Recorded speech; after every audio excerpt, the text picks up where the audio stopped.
मुक्तरानंद जो शंकराचार्य बना हुआ है फर्जी, जो कि एक गुंडा और बदमाश है, और साधु संतों का जो वहाँ अपमान किया प्रयागराज में, उससे काशी की जनता काफ़ी दुखी है। और जब काशी की जनता काफ़ी दुखी है तो हम लोगों का दायित्व होता है कि इसको हटाया जाए। चूँकि अभी सुप्रीम कोर्ट में इसकी एक याचिका दाखिल थी जोशी मठ को लेकर के, वहाँ भी ये कुछ नहीं है और न इसको कुछ आता जाता है। ये किसी एक पार्टी या दो पार्टी, एक लोकल पार्टी एक राष्ट्रीय पार्टी के साथ ये अपना गेम खेल रहा है। वहाँ पे प्रयागराज में साधु संत जाते हैं तो वो चांदी और सोने के पालकी में नहीं जाते हैं। एक संत जाता है, जैसे एग्जाम्पल के लिए आप लोग भी जानते होंगे देवराव बाबा थे। इंदिरा जी यहीं आई थी और देवराव बाबा ने कहा कि कह दीजिए चप्पल उतार के आवे। तो मैं देखा दशाश्वमेध घाट पे जब उनका मचान लगा हुआ था।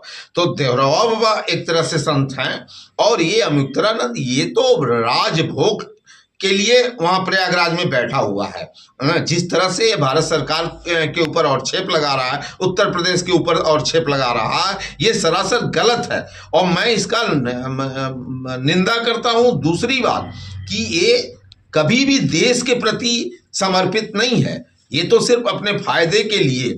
अगर इसको थोड़ा भी आम लोगों की समस्या देखता तो ये शांति से स्नान करके कुंभ से वापस चला गया होता। जैसे बड़े बड़े लोग, बड़े बड़े महापुरुष, बड़े संत जो कि हकीकत के संत हैं, इसको तो मैं संत मानता ही नहीं हूं। ये तो गुंडा है दो पार्टियों का। अभी आपने कल देखा होगा दो पार्टी के लीडर इसके बारे में बोल रहे थे कि सारे ब्राह्मणों का अपमान हो गया, इसका चोटी खींच दिया गया। मैं एक एग्जांपल आपको देना चाहता हूं कि जब मुख्तार अंसारी ने कृष्णानंद राय का चोटी काटा और उनके मुंह पे थूक दिया, तो फिर कहाँ थे ये जो इसकी अगवानी कर रहे हैं अमुक्तरानंद के बारे में। जिस समय उनकी चोटी काटी गई थी तो क्या भूमिहारों का सम्मान नहीं गया था? ये ब्राह्मण का सम्मान कह रहे हैं कि चला गया। ये एक अफवाह उड़ाई जा रही है, ये अफवाह नहीं चलेगा। ब्राह्मण हमेशा सर्वश्रेष्ठ रहा है और सर्वश्रेष्ठ रहेगा। लेकिन ये जो अमुक्तरानंद है ये सिर्फ दादागिरी इसलिए कराना चाहता है दो पार्टियों से मिलके।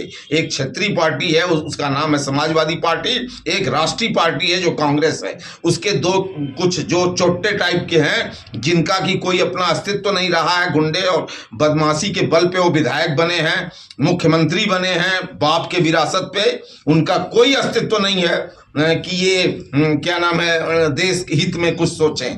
देश हित में सोचने वाला जो प्रयागराज जैसे तीर्थ प्रयागराज जिसको कहा जाता है, वहां स्नान करने गया हो और वहां दादागिरी और गुंडई कर रहा हो और सोने के पालकी में बैठ के जा रहा हो, ये तो मैं नहीं समझता हूं। यही लाल बहादुर शास्त्री जी प्रधानमंत्री थे, महाराज काशी नरेश ने 2 कुर्सियां लगाई और जब वो दिल्ली से मिलने के लिए आए महाराज बनारस से विभूति नारायण जी से, तो उन्होंने 2 कुर्सी लगाई थी। शास्त्री जी ने तुरंत कहा कि क्या नाम है नहीं, आप राजा हैं, मैं जमीन पे बैठूंगा, वो कुर्सी पे नहीं बैठे। तो कहने का ये मतलब है कि ये अपने आप को क्या समझता है मुक्तरानंद? ये दंगा भड़काने के लिए गया है वहां कुंभ में या फिर स्नान करने के लिए गया है? ये बहुत शर्म की बात है। और मैं समझता हूं कि भारत के हर प्रत्येक नागरिक का दायित्व होता है कि इसको हटाया जाए और इसे साधु संतों से हटा करके इसे गुंडा बदमाशों। ये कल परसों की बात है, अब जाल अंसारी से एक लोग मिल रहे थे। जब कृष्णानंद राय की चुन्नी काटी गई तो एक विधायक जो था बनारस का सांसद लड़ रहा था, वो अफजाल अंसारी से मिलने गया। तो ये अफजाल अंसारी जो गुंडे और बदमाश हैं वो अमुक्तरानंद की सफाई देंगे? शर्म की बात है। क्या कहना चाहते हैं, क्या अभी मुक्तरानंद क्या कांग्रेस पार्टी के साथ है या सपोर्टर है उनके? अरे कांग्रेस पार्टी, समाजवादी पार्टी, सबका वो सपोर्टर है। वो तो एक नंबर का गुंडा है, वो संत नहीं है, कहीं से संत नहीं देखने से लगता। मैं यही जानता हूं कि हनुमान घाट पे वो रहता था, जब हम लोग जाते थे तो बदतमीजी से वो किसी से पेश आता था। क्या संदेश होगा समाज के लिए आपका?